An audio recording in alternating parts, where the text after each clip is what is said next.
친애하는 국민 여러분, 저는 자유 헌정 질서를 지키기 위해 비상계엄을 선포합니다. 2024년 12월 3일 윤석열이 계엄을 발표했다. 국민들은 여의도로 달려가 국회를 지켰고 국회 담장에 넘어 들어간 국회의원들은 계엄 해제를 의결하여 계엄은 진압되었다. 계엄 정국에서 미국은 한국 민주주의를 높이 평가하고 한국 국민들과 함께할 것이라고 말하며 민주주의 수호자를 자처하고 나섰다. 그런데 과연 미국은 한국 민주주의의 수호자일까?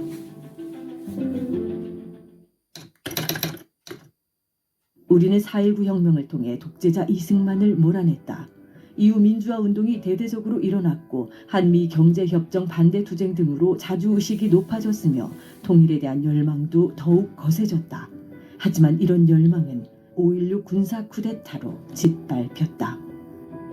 이 가운데 주목할 것은 당시 CIA 국장을 지낸 앨런 덜레스가 가장 성공적인 해외 비밀 공작의 사례로 5.16을 꼽았다는 점이다. 공개 자료들만 보아도 미국 중앙정보국 한국지부는 미리 쿠데타 음모를 알았으며 중앙정보국과 국방부는 쿠데타 주도자와 지지자들의 명단과 성향까지 파악하고 있었지만 이를 묵인하며 쿠데타를 도왔다.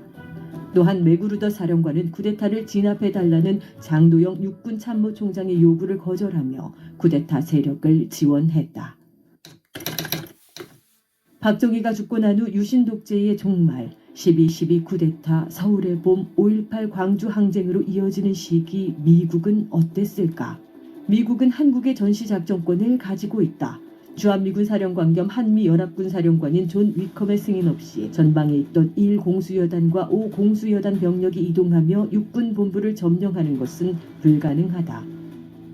또한 12.12 쿠데타 당시 위컴 사령관은 노재현 국방부 장관이 반란군을 진압하기 위해 2개 사단 서울 진입을 준비하자 다음날 새벽까지 군부대 이동을 못하게 함으로써 쿠데타 세력을 지원했다.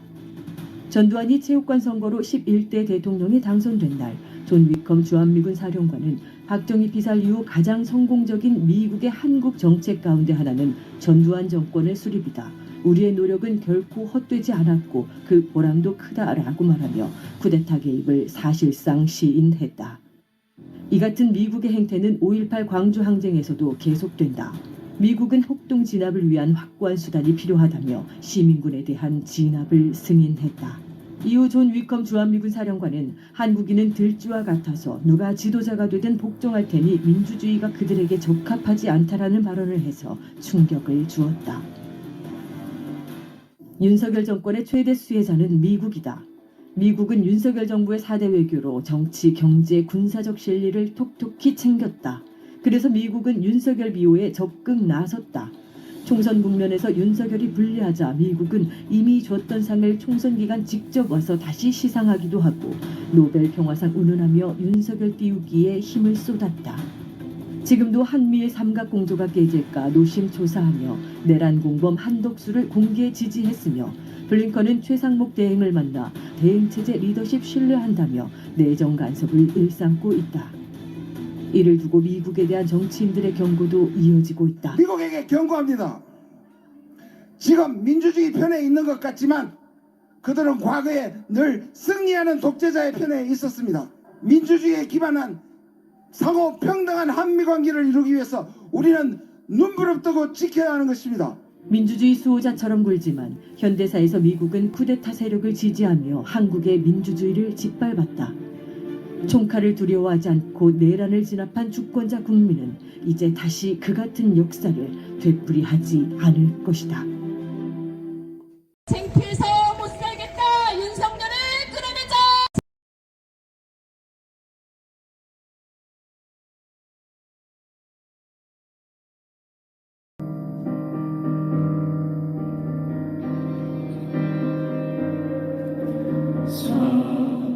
사랑도 명예도 이름도 남김없이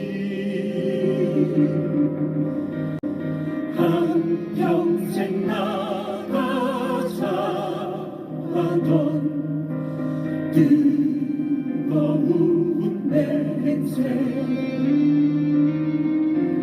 도저히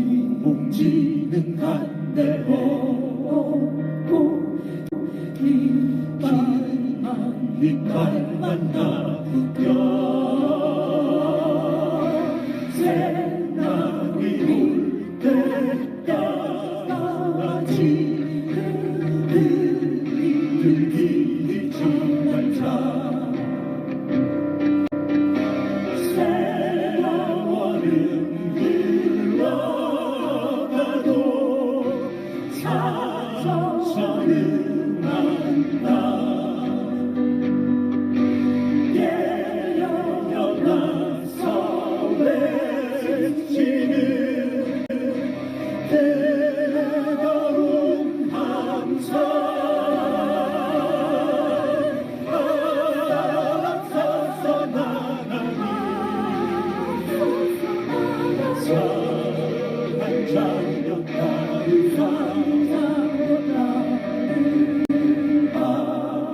앞서서 나가니